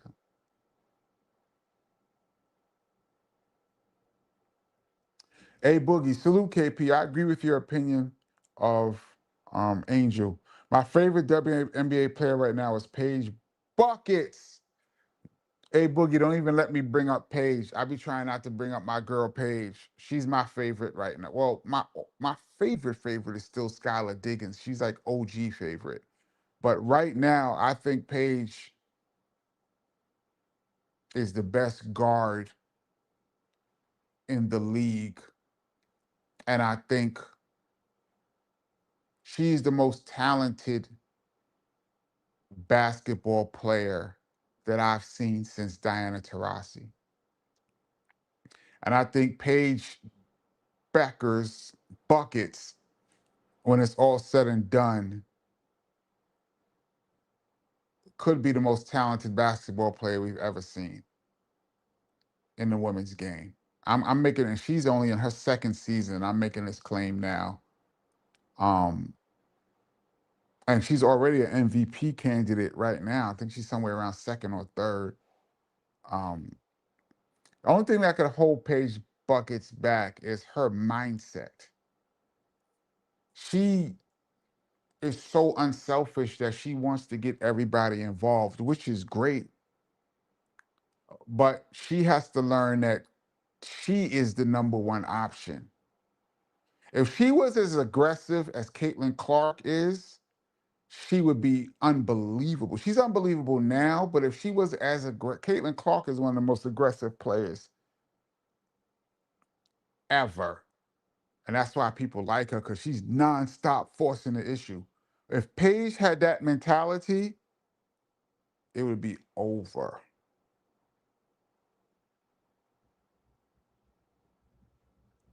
Gerganes says, Rod Justice, you like Caitlin Clark and her racist white fans? I like Caitlin Clark. We are in overtime, y'all. This is the Kenny Parker Show. We do this every Tuesday and Friday, 8 p.m. Eastern Standard Time. If you're new to the channel, anything after 9:30 is considered overtime. Big up to the Rewind crew who's going to check this out later on. We got another super chizat. Let me jump on this real quick.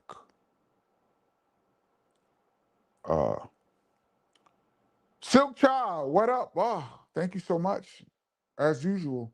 Want to know something? Marvel and DC actually made some of our beloved heroes racist. Spider-Man was one of them. 1967 episode cartoon, One-Eyed Idol. I remember the Spider-Man cartoon. Spider-Man, that's where the song comes from. Spider-Man, Spider-Man. I don't remember it being racist. Then again, you got to look at the sign of the times. If you look at the 60s, things that were acceptable to say in the 60s and 50s and 70s are cringeworthy by today's standards. Um, I'd have to see that episode to see exactly what you're talking about. But Spider-Man is a beloved hero, probably, I would say, the third most popular hero. Superman is number one, and Batman is number two. Most recognizable, I believe. And then there's Spider-Man. For Marvel, Spider-Man is the biggest.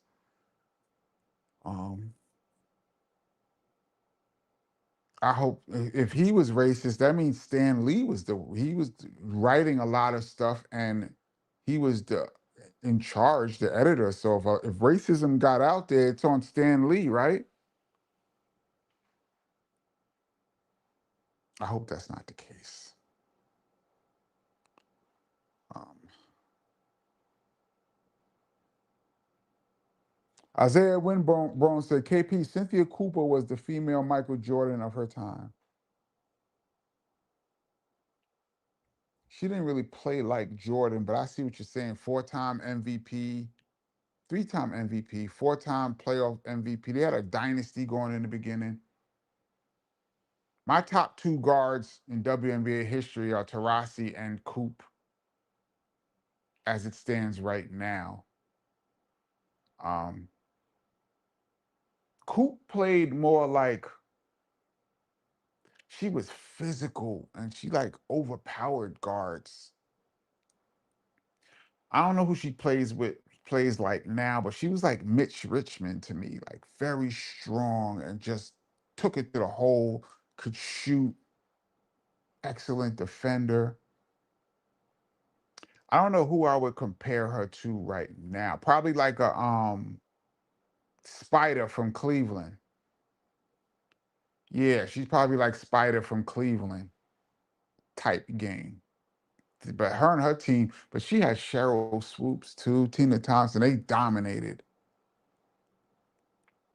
I think Paige Buckets will pass her at some point.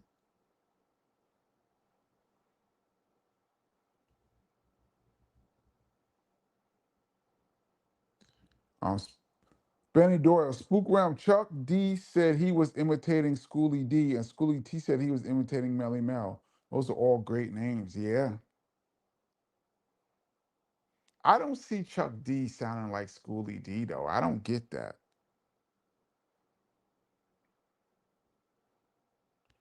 Brooklyn Geek, I'm having issues with WNBA games are too lopsided at times. There's some bad teams. That comes with expansion. It's probably, but you know what's the funny part? The expansion teams aren't even the worst teams. But there's about three teams that are bad. And there's about three teams that are really good. And when they play each other, it gets ugly quick. But for the most part, um, I find the games to be competitive. Rakim says Tamika Catchings was nice too. Yeah, I think she's the best defensive player I've ever seen. Tamika Catchings was murder on defense. And she could score, but her defense and her toughness, I like Catch. Um,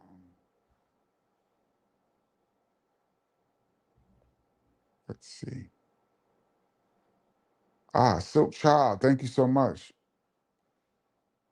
He whistles and quotes racially. Check it. Wow, I gotta really. That's wild.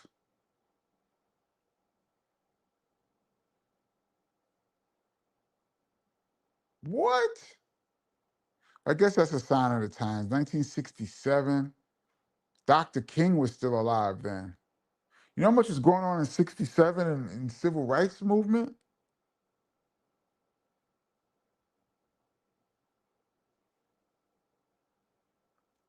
Nikki Weasley was the most unstoppable player. I think you mean Nikki Teasley from LA. I don't think she was unstoppable. She was more like flashy. I think I think if she played now, she would have a lot of highlight reels, but she was tough, but she wasn't even the best player on that team, if I recall. Collab Campus' Survival Skills collaboration album is dope. What's one of your favorite collab albums from KRS One or anyone? I submitted beats for Survival Skills and got rejected. I'm just gonna throw that out there. Favorite collab albums.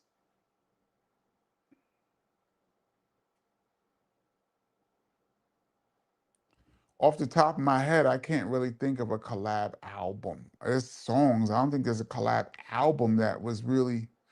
I mean, I can't even think of it. Jay-Z and R. Kelly, Best of Both Worlds, had some joints on it. That's the last collab album I could really think of. I'm sure there's underground stuff. Um, but I can't think of a collab album. I mean, Wu Tang, like like Ray and Ghost. If you want to consider that a collab, I don't. Nah, I can't consider that a collab. Red and Meth, probably. I'm gonna go Red and Meth. Chuck D said he was imitating Schoolie D on Drink Champs, so there it is. I didn't hear that, um, but if he said it, then it's true. Angel Reese is not a skilled player. Now, if she's a skilled player, she's not a good finisher. Her shot is a little broken. She's not a good scorer. Like I wouldn't run plays for Angel Reese. I would just put her out there. She has a very good basketball IQ. She's always in the right spots, you know, but she's not a good finisher around the basket. Actually, she's subpar. Actually, I think Angel Reese is average to below average in just about every basketball category. Average to below average, except she's the best rebounder of all time. So you go figure. But not in like a Rodman way. Rodman, I think, is the best rebounder for his size in the history of the NBA. Angel Reese is a better scorer than Rodman, but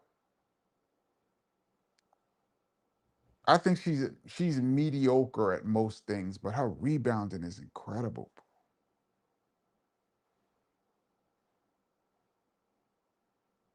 This is a tough question. Your top 5 hip hop albums of all time is more than 5. And I'm not going with my favorites. I go with the game changers. It's really tough because, first of all, mostly all of the game changing albums came out in the 80s. Everything after the 80s, for the most part, is a variation of what already happened. I'm been going with albums that to me changed hip hop the most.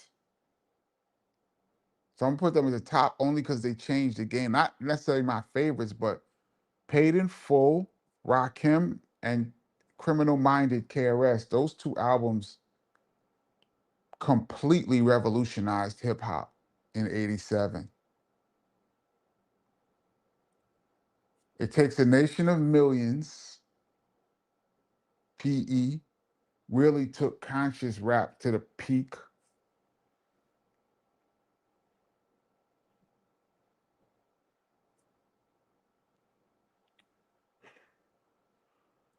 You gotta, for its influence, you gotta put Straight Outta Compton in there, although I think The Chronic is better.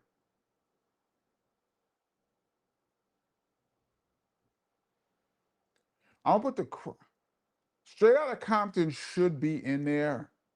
Actually, both of those albums should be in there, but I'm gonna put The Chronic instead of Straight Outta Compton by a hair. I don't know if I could do that. Straight Outta Compton, because Ice Cube and all what he did on that album. I'm gonna put Straight Outta Compton there. That's 4.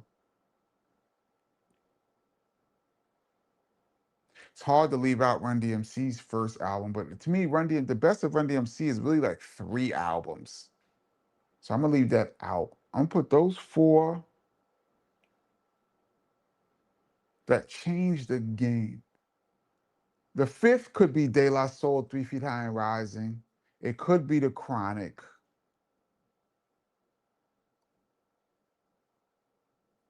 It could be Low End Theory. It could be Illmatic, and it could be maybe Wu Tang. That's 5. My 4 I like: Criminal Minded, Paid in Full, It Takes a Nation, and Straight Outta Compton. I think 80% of all rap comes from those 4 albums. Now, the 5th is tough. I don't think Illmatic is a game-changing album. I think it's great for Nas. I think it introduced us to an incredible MC. I don't think it changed anything. I don't think 36 Chambers changed anything either. We've had this argument. We're gonna start an argument again, but I don't think 36 Chambers changed the game. I just think it was great. Low End Theory, incredible. These are all, see, I can't pick a fifth. I got four, but then there's like five that could be in there. That's my opinion. And y'all gonna try to beat me up, but I don't care. It's my opinion. All right. Mr. Boricua, thank you so much. What up? Yo, KP, not a comic book head, but I got roasted because I thought the original Hulk was Lou Ferrigno TV version when the movie came out. I was dissing a Hulk that jumped. Epic fail for me. I like TV Hulk. Well, that's the Hulk we all remember, the Lou Ferrigno Hulk. Why is that an epic fail? Why you got roasted? Oh, you thought that there was no Hulk before that? Oh, you thought that there was no comic book? Oh, you thought like the Hulk TV show was the beginning of the Hulk? Oh, no. No, the Hulk first appeared in like 1961. The Hulk was an original Avenger. I think like 60, 61. And the TV show came out in like 75 or something, if I'm following you correctly. I was down with that Lou Ferrigno, Bill Bixby TV show. I saw all of those. That's funny though. We're in overtime, y'all. Um,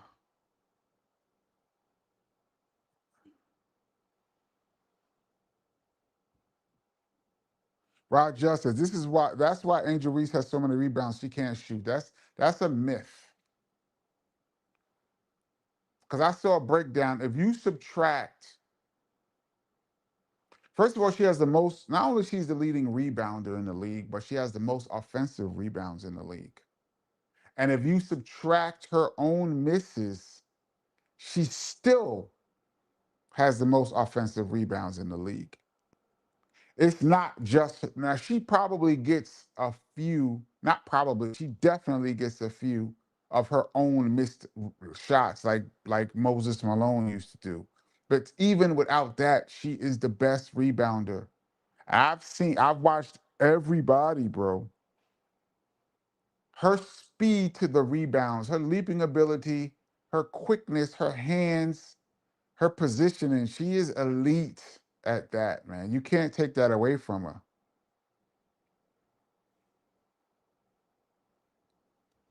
Sophie Cunningham is MAGA Barbie. Yeah, I used to really like Sophie Cunningham before she became MAGA Barbie. When she was on Phoenix, she's a very good role player. But all that extra stuff that she's coming with now, trying to act tough, she's gonna run into the wrong person and take a super L, man. Any Farrakhan stories? No, I have never met the minister.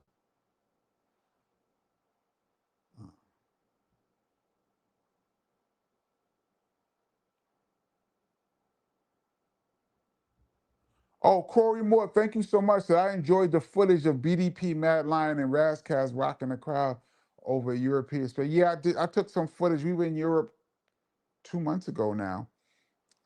We might be going back.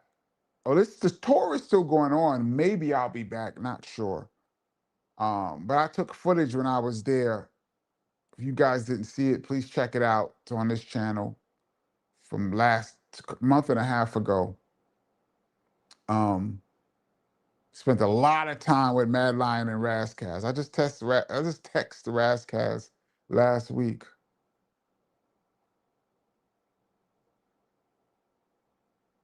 Sharon Shabazz, I like this assessment. Angel Reese has a bad field goal percentage for a power forward, absolutely. And she could block a few more shots. Based on her athleticism, yes. But she's an amazing defensive player and the best rebounder ever. Yes. All of the above. That is an absolute spot on assessment of Angel Reese to me.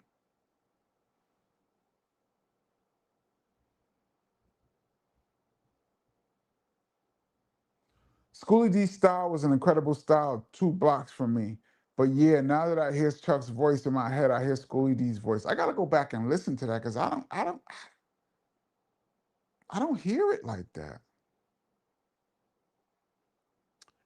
King says Strata Compton will have to come first because it was to me, it was that album that made the crime much more. Yeah, it there was gangster rap brewing before that, like Schoolie D's song really started the genre.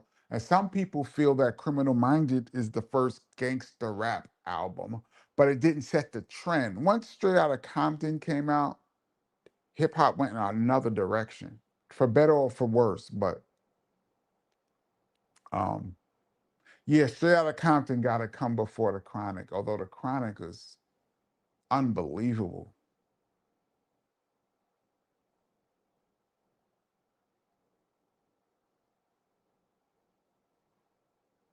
I told a foundational Black American, it ain't where you from, it's where you at. And he said to me that wasn't true.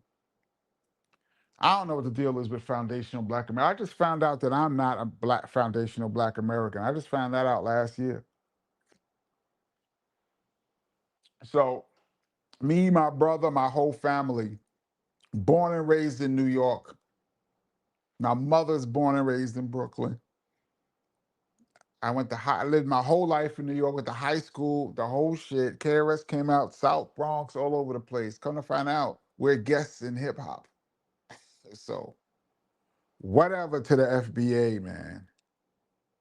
This is like some new thing. I haven't even heard of this FBA till like a few years ago. Just another way to divide us. Rich Pass says low end theory, Illmatic, 36 chambers, blowout comb. I wouldn't put blowout combs in that category, but those three are great. Those are 90s. I think those are the 90s greatest albums. Three of the 90s greatest albums. Everybody has their own opinion. I think Run DMC's first album,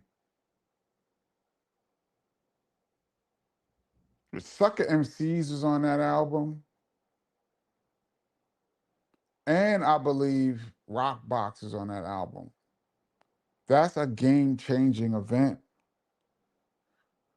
But you need the King of Rock. Like you need to enjoy Run DMC. You need to listen to the first three albums. To me, we're in overtime, y'all.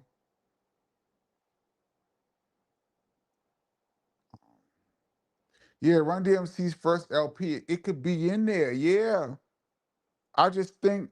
First of all, Run DMC, you can't, like I said, you can't even rank their influence on hip hop. It's so gigantic that it's hard to even put them in a category. I just heard some rain. It's hard to even put Run DMC in a category. They're so influential, but that first album was dope, real dope. Had two game changers on there, man.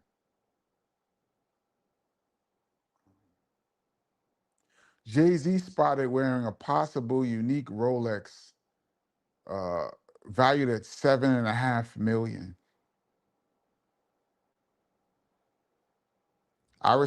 That's dope for him.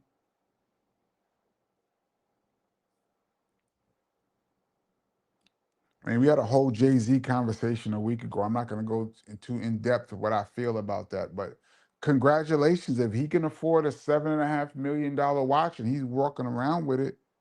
Dope.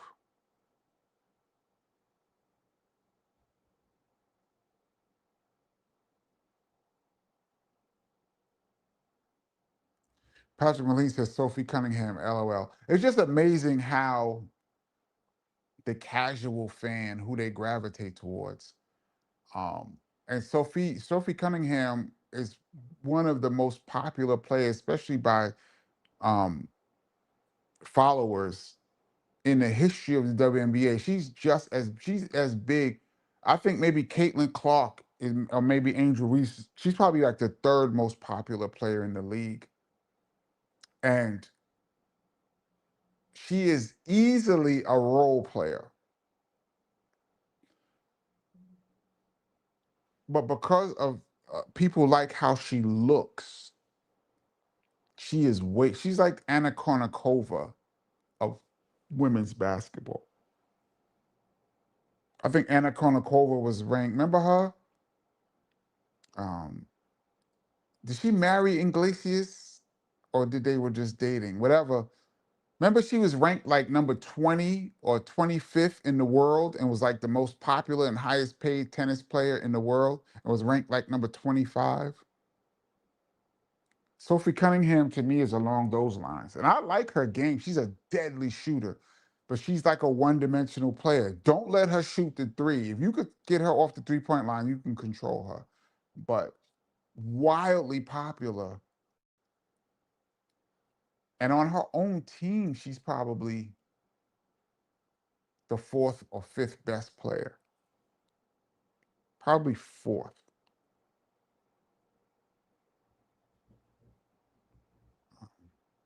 Brooklyn Geek says favorites. Low End Theory, Cypress Hill, Sex and Violence, Cactus Album Special. See, were you talking about my favorites, or are you talking about what I think are the greatest? That's two separate conversations. My favorites list is different. Hype Style says, for me, Criminal Minded, Nation of Millions, Straight Outta Compton, Raising Hell. Raising Hell was a great album. Bigger and Deffer.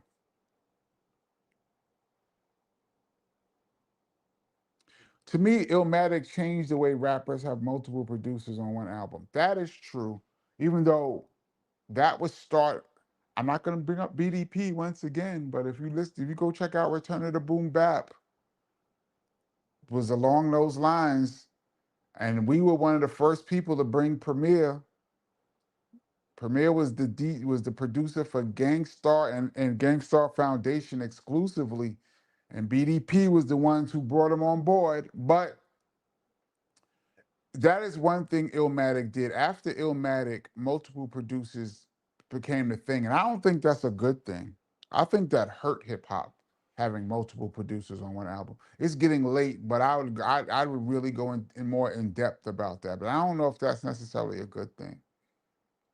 But I don't see Illmatic as a game changing. That's a change the way multiple producers on one album, but that didn't change the course of hip. Like Paid in Full, when Rakim dropped, for those that's old enough to remember, it changed everything. Everything was different.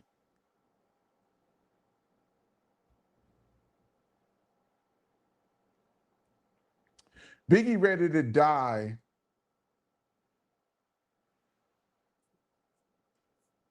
the great album. There's some game-changing moments on there because after Big made the formula, Puffy and Big made the formula that everybody copied after that. So if you take Ready to Die and add One More Chance remix onto that, like in the deluxe versions, One More Chance remix is part of that album. If you put that song, because that song is really the song that changed it all. If you take One More Chance remix and stick it on that Ready to Die, to me that becomes a game-changing album, which moves it way up in how I see it. We got like 1 minute, y'all, and I'm still, and these comments are good comments.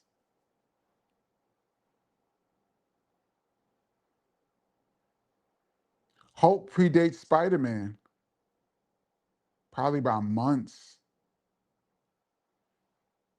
I like your five, and I will add Mob Deep, Infamous, Ray the Purple, yeah, Infamous, the Purple Tape, Run DMC, Raising Hell, Wu, 36 Chambers, Low End Theory. I mentioned Wu, I mentioned Low End Theory. The Purple Tape was just unbelievably dope. Mob Deep, Infamous, these are all great albums. Like I said, there's a few. That's why when you have like 15, 20 of the greatest albums ever, what makes a few of those raised to the next level? Like, how do we sort that out even? And the way I sort is by game-changing events. Put some things over other things when they're all great like that. To me, it's 10 o'clock. I'm going to jump off shortly, but Illmatic was groundbreaking and still stands up. I think it still stands up, but how was it groundbreaking? What happened after Illmatic that changed everything? Other than we got Nas. That is a him. The introduction of Nas is what makes Illmatic great and in the music, but what is groundbreaking about that?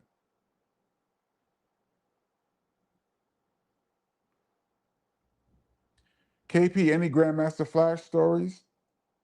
Yeah, I might save that for my epic wins.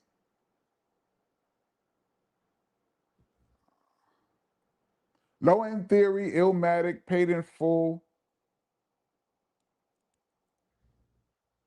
By all means, Strictly Business is great. PMD, that's a great album. And then It Takes a Nation. Um, Critical Beatdown, right? Just Critical Beatdown was great. By all means, Necessary was great. Um,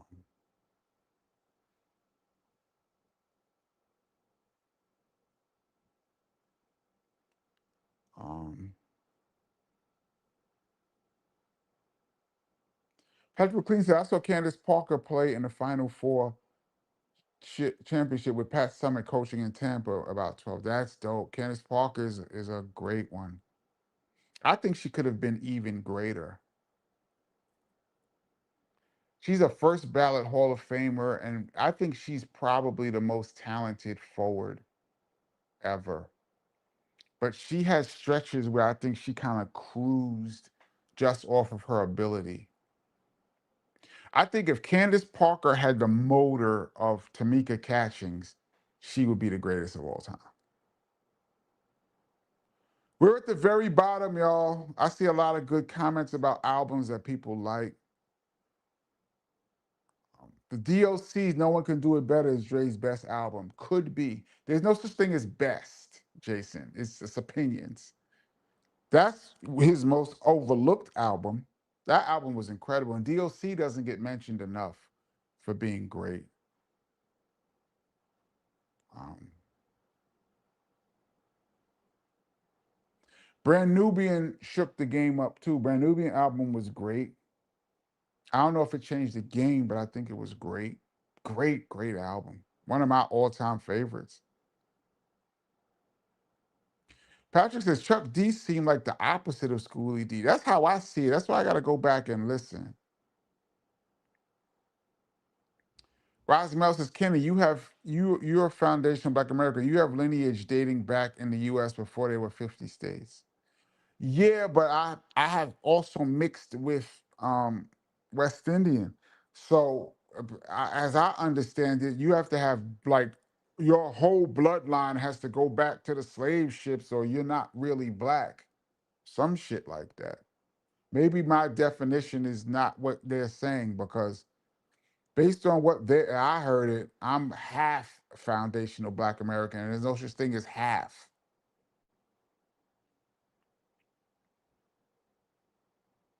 Um,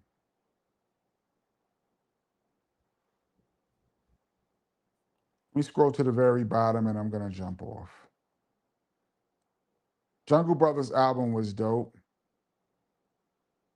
DOC did not do enough. Well, he lost his voice. Um, we're talking about that one album was incredible. Brand New being One for All classic album. Absolutely. I'm not debating whether any of these albums are classic. and among the best music ever. No debate.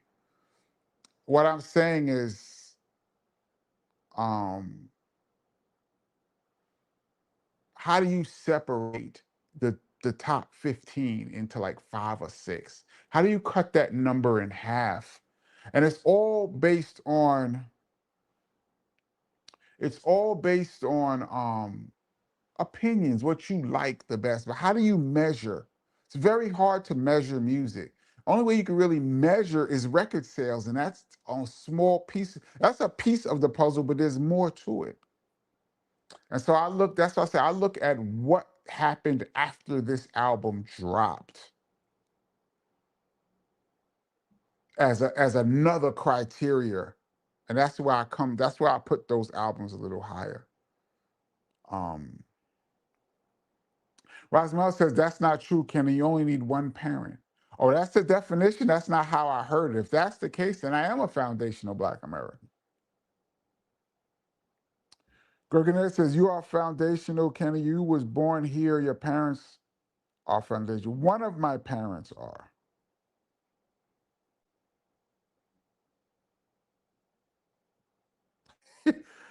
Hey, Boogie says, yeah, I'm foundational Black American, and my brother is half foundational and Trinidadian. That shit sounds stupid sometimes. That's where I'm at. The Great Adventures of Slick Rick is one of the greatest albums of all time. Unbelievable, top to bottom, back to front. That's one of the most completely dope albums ever. Don't think it changed the game, but I think it was great for him.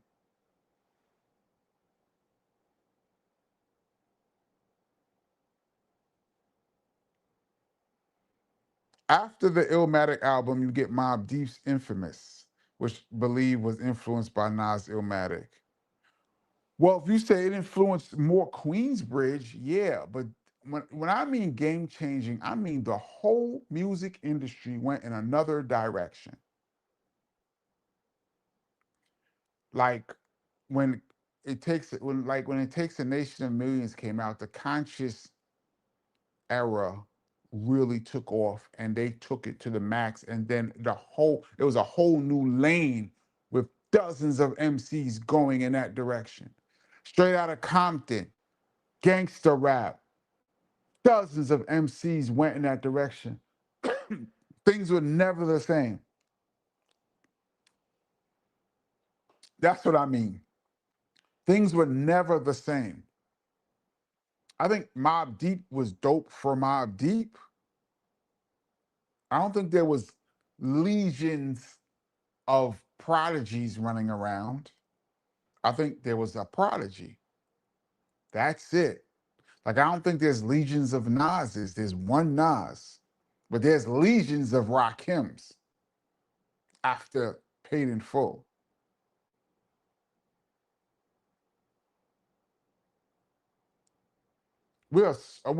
I'm super double OT. All right, I'm jumping off. Uh,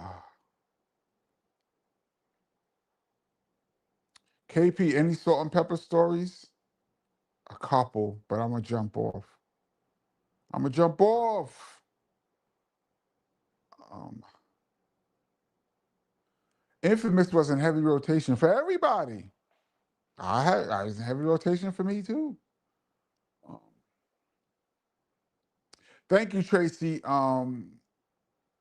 Thank you, Kenny, for another great show. Thank you, Tracy, for listening all the way for 2 hours. Uh, I'm gonna. Oh, this is a good keep said. So you would say horrorcore rap with the Gravediggers?